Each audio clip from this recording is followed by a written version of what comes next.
I want you to give me a Birmingham phrase that's going to give people motivation. You can ride with it. You can actually ride Okay, with it. I love that. I love that. I love that. Yes, guys, welcome back to the channel. It's your boy Jay. Today, I got something different for you. You know me, I like the hustle, I like the grind. I'm trying to connect with some new people who are also doing different things. They're putting themselves out there, they're trying new things. Not everything always goes well, so we're here to hear people's success stories, people's failures, what you can learn from them. Without any further introduction, I'm going to introduce my boy Droopz from Brum. What are you saying, bro? Yup. Tell them, man. Okay, so we've got a few things to talk about. You're doing a lot right now. I rate the hustle. I rate, putting yourself out there to try different things. So we're going to go straight into it. Forex, you said you started to dabble in Forex.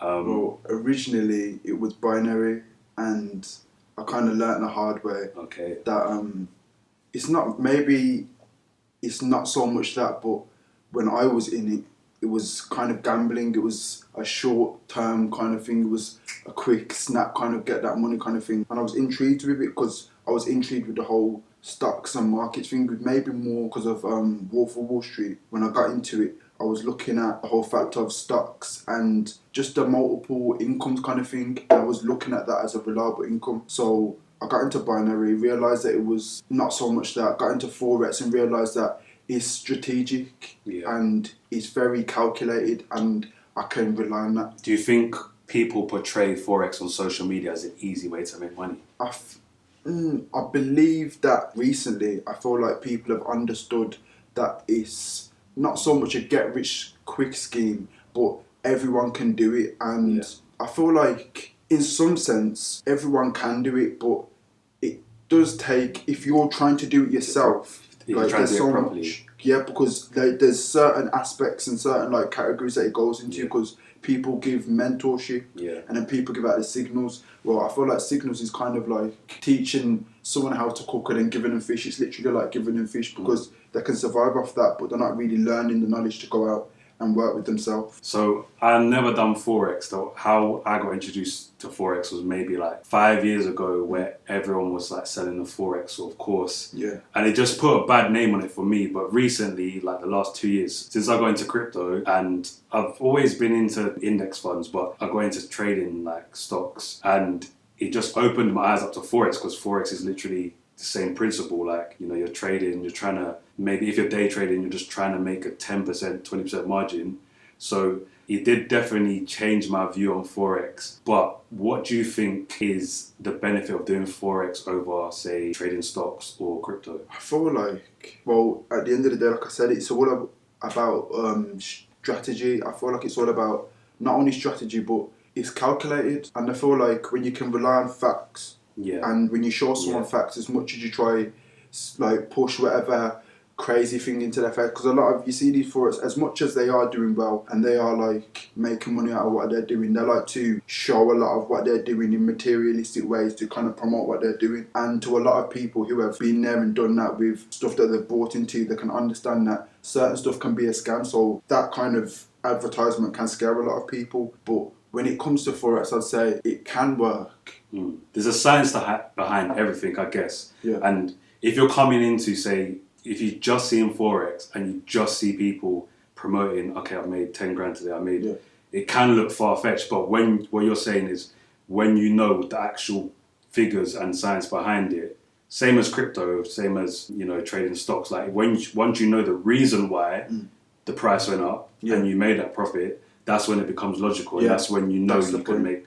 It's calculated, and once you can get into learning the strategy side of it, and especially the mindset side of it, because a lot of it, at the end of the day, I'd like to not say it because it might be offensive to people who kind of take it seriously as a career, but in my eyes I see it as gambling, but it's calculated gambling. The same way that you can do that kind of gambling where it's, you put a certain amount of money and you don't actually lose money, but you put money into whatever betting site you've done. I feel like it's that sense, especially if you're getting mentorship, or if you're training and you're learning while you're doing it. I feel like it's that, but it's definitely calculated because it's all shown. You can see, and a lot of people say, a Forex trader say that if you look at their sheet over time, maybe a week or a year, it will all be the same. There's stuff there's that they patterns, do, there's trends, yeah. and once you can follow that, and once you can understand that that's the way it is, it's kind of simple from there. Yeah, it's the same with a lot of things. Like even like property, there's trends. So I didn't know about property trends till probably recently. There's always cycles in the market. Yeah. Same way as crypto, same way as Forex. It's a cycle, and then if you can look back at past cycles and then you can match it up to, you know, the cycle coming up, that's when you start to realize, okay, it's not just luck. People have strategies, and that's how it works. And especially with crypto, I didn't understand that whole buy down thing. A lot of people like were in situations, especially that whole Bitcoin craze that was going on. A lot of people were buying in, and then as soon as it was going down, they thought that was like down and out. But a lot of people who had the mindset of long term and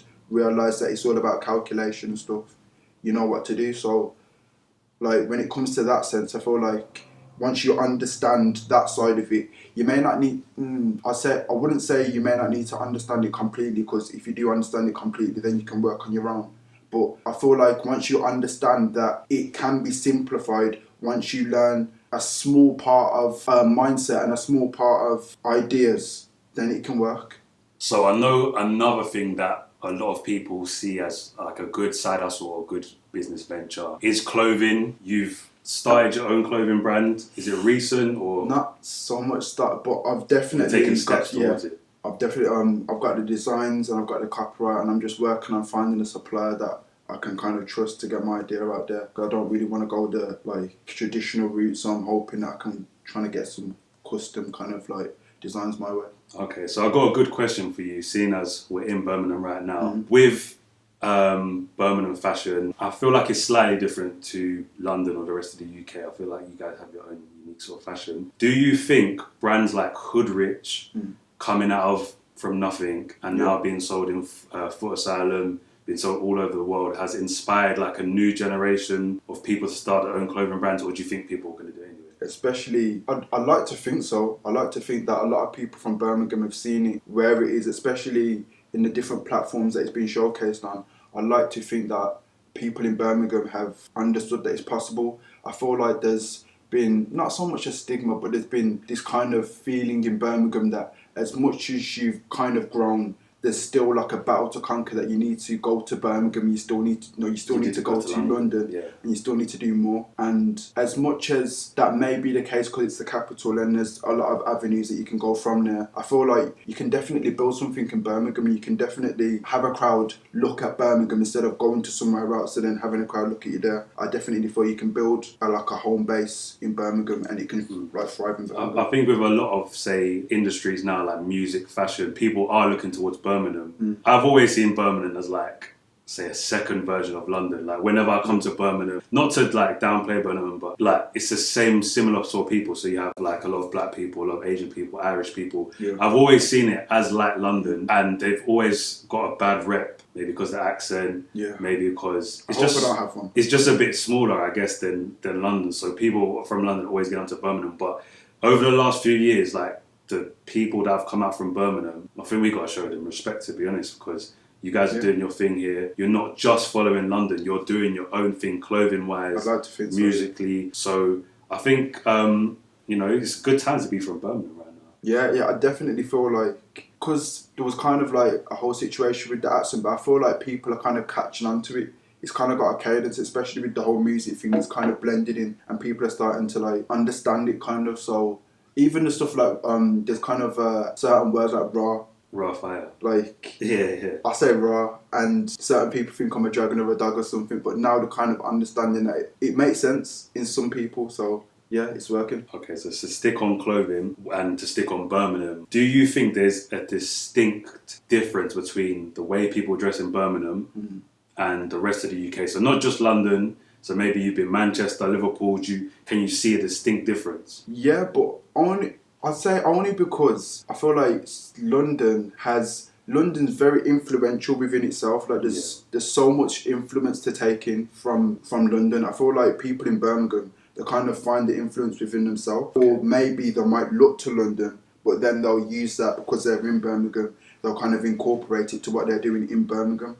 I feel like London, there's so much, especially like people like Central C and people like Russ and Digger D that are out there, and they're promoting themselves, and not only promoting themselves, but they're giving a look that's to like a couple people that are aspirable, and then the main media wants to take that in as well because they feel like it's also aspirable. So in that sense, I feel like London's got more to copy from, in a sense.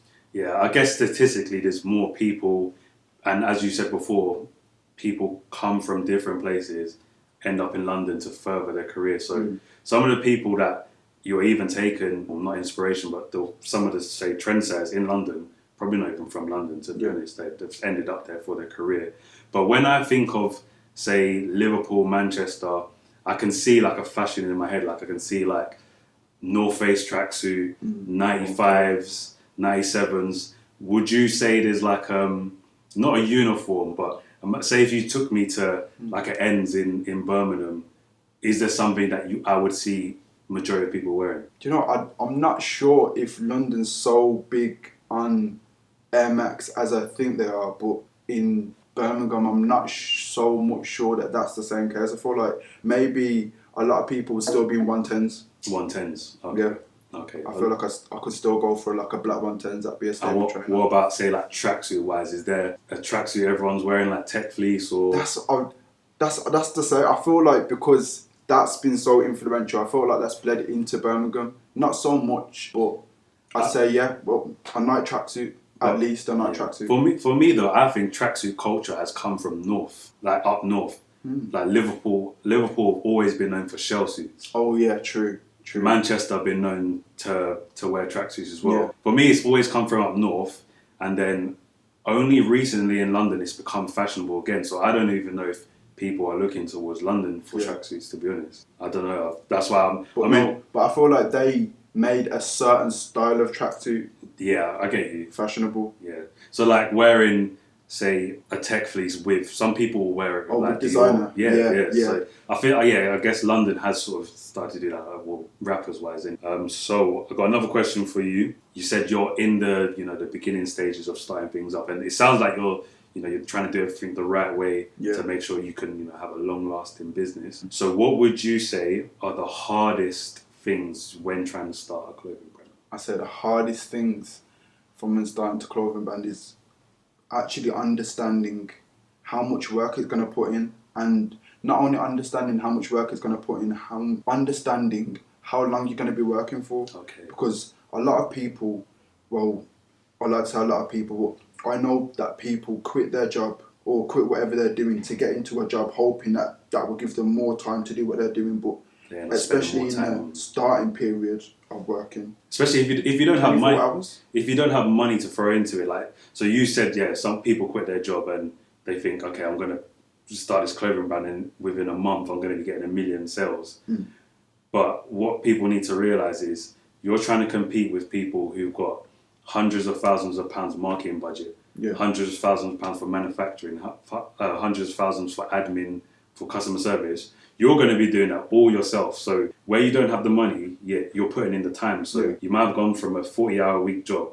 Now you can double that because you're doing 10 different roles literally at one time. Because a lot of us, we don't have the money to pay for things up front. Like maybe in a year's time when we start getting some cash flow, then we can maybe take on one employee, then maybe in another 6 months, another employee. But for the majority of your startup, you're going to do everything by yourself. And you're right, you need to prepare for that.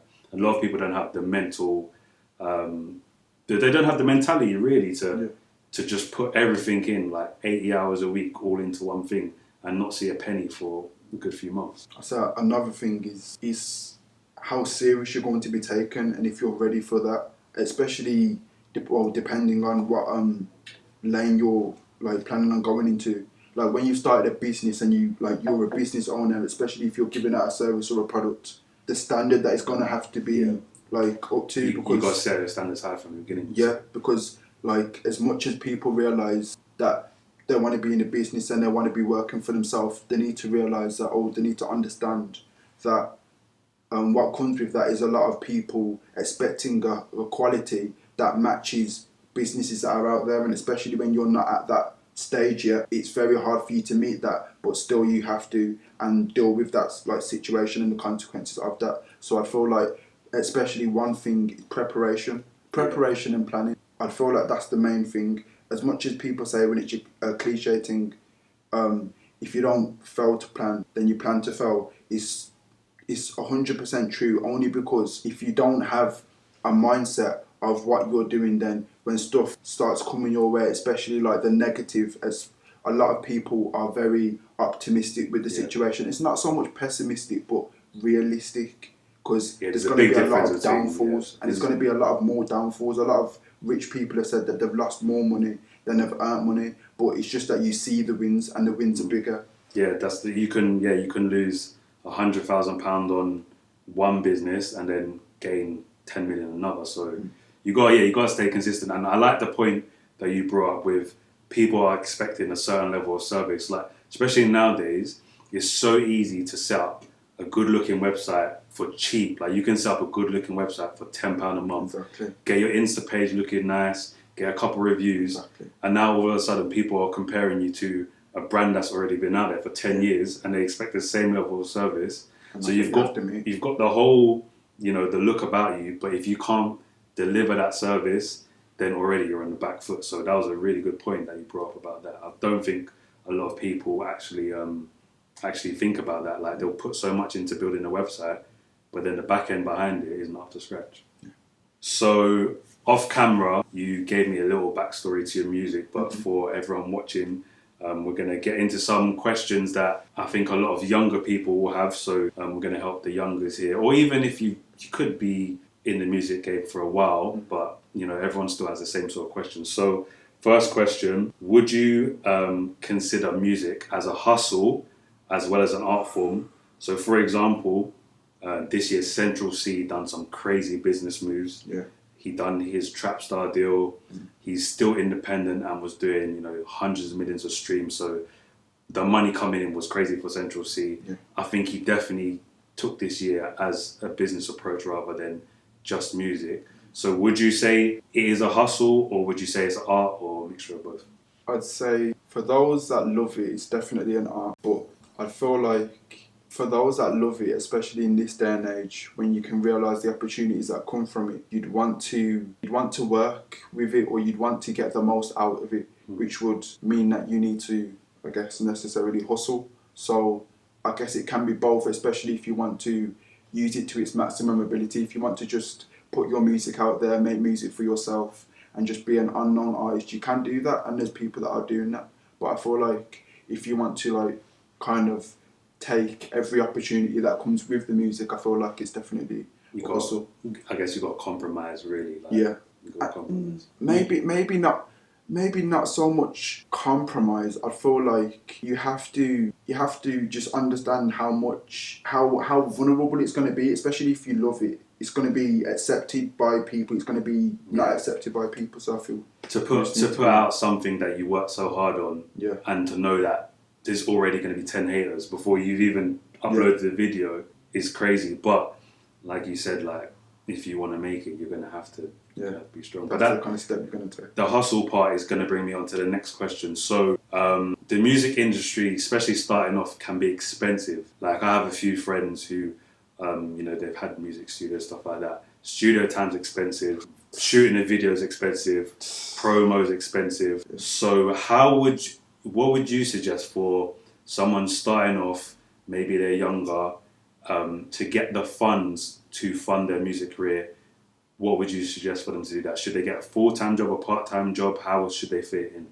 I'd definitely say if you are to get a job, then definitely have a plan of where you're doing, and definitely a goal. Your goal, yeah. Because a lot of people do get into that situation, and then because especially jobs, they take a lot of time, so as much as you want to do both, you don't really get the opportunity to do both, so you kind of get stuck in that position and you're just riding it out until something kind of changes. So I'd feel like a job, but have a plan, and not only have a plan, but that plan needs to this is kind of the reality of everything that going into. It's kind of prepare for the worst, but based on like your belief in yourself and obviously your talent as well, expect the best. That's what's going to be driving you, working them night shifts. Yeah. Like, that's what's going to keep you going. Like, that's the point. Your overall plan. If you don't have a plan and you just go into it thinking, okay, I'm going to get a job, and then every week I'm gonna, throw a little bit to studio time, but you don't have an end goal, then and at some point you're gonna understanding the amounts. Because a lot of people don't even realise how much money it goes into. They're just hoping that I'm gonna do this, and I'm gonna get music, and then one day I'm gonna get signed. But they don't realise that a lot of people that they're seeing up in these situations, they've had that grind. They've had that situation where no one was looking. They've had that situation where people were looking, but yeah, you're okay. Because the situation's so saturated, it kind of takes either a glimmer of light or it takes like an opportunity that you've taken to get. That's the thing. You have to actually act on that opportunity. But as you're saying, it's like, well, people don't understand how much it takes, especially in now this generation. You got to stay relevant. Like, imagine you had one video that did all right. You might have got, say, 50k views on a video. If you don't release another few videos every month, then people are going to forget about you. But it costs money, like, and at that point, you probably don't have a sponsor. You probably don't have anyone funded it. So I can imagine it takes a lot of money. Even from myself, from like this year, I'm trying to invest in my YouTube channel. Yeah. I don't see really anything back from the ad revenue. At some point, I'm hoping it will be profitable, but the amount of money I'm going to have to invest in it and keep on going and just like hope that one day that one video is going to take off, it can be daunting. And I can imagine with music as well, like it's an art form. If someone doesn't like your music, you're going to take it much more personal. Yeah, more personal. So I think that's good that you said you need to, understand the actual cost of actually putting stuff out there. Yeah, because I feel like not only just putting stuff out there is in like getting it uploaded onto a page, if you was to get it uploaded onto a page, or getting it professionally recorded and edited, but also promotion and getting it out there to the right people, especially your audience. It's so much different nowadays. There's different avenues that people go about, like TikTok, which is, I guess, organically if you can. But I feel like, especially with Central C's situation, it's shown that promotion can be so vital. Yeah. To his promotion was crazy. It's given people the idea that everything around it gave people like a moment, a memory, which a lot of people like kind of live for nowadays, like to kind of speak about or just post and have. So it can definitely be like important for you to focus on the promotion side, and the promotion side can cost so much. Do you think the promotion is just as important as the actual music? Yeah, I'd only say that because you have to have some sort of product. Yeah, I feel like, really. But I feel like there's organic promotion as much as like promotion from you paying. I feel like organic promotion will always be the best promotion. Like word of mouth will always be the best. You find people who actually want to listen to your music rather than forcing them to listen by literally, like they find it and then they just can't wait to tell someone. Will always work better than you telling someone and then they want to tell someone. Well, speaking of promotion, I've got a little scenario for you to end it off here. I you know what, I don't even know which one I would choose out of this. So the scenario is you get offered 100 grand from a major label to sign for a free album deal. You've already got a little bit of a buzz. Your videos are doing well, say on YouTube, getting reposts. Are you going to take that 100 grand for 3 albums, or are you going to stay independent? I'm going to stay independent. You just said how much promotion costs. You just said how much. And they're going. Remember, the label's going to pay for your studio time. They're going to give you a video budget. They're going to handle all that for you. So you need to take that into your answer as well. This is crazy. I'm gonna. Well, in an ideal world, this is what I'm saying, just because this isn't what I'm actually dealing with right now, which is crazy because I'd like to think that I know myself and I know what I do then. But 3 albums, the only reason is because 3 albums, and it's only because like even the specifics like masters and stuff, like would I be able to get my masters? That could be your 3 best albums and you don't even know that's the what I'm thinking, because I feel like a lot of people on their come up, they're right there because it's their most, they're closest to them. They've probably sat with it the longest. So I feel like my first 3 would probably be my most cherished ones. Yeah. So it's a hard one. I'd have to keep it. No, I wouldn't be signing.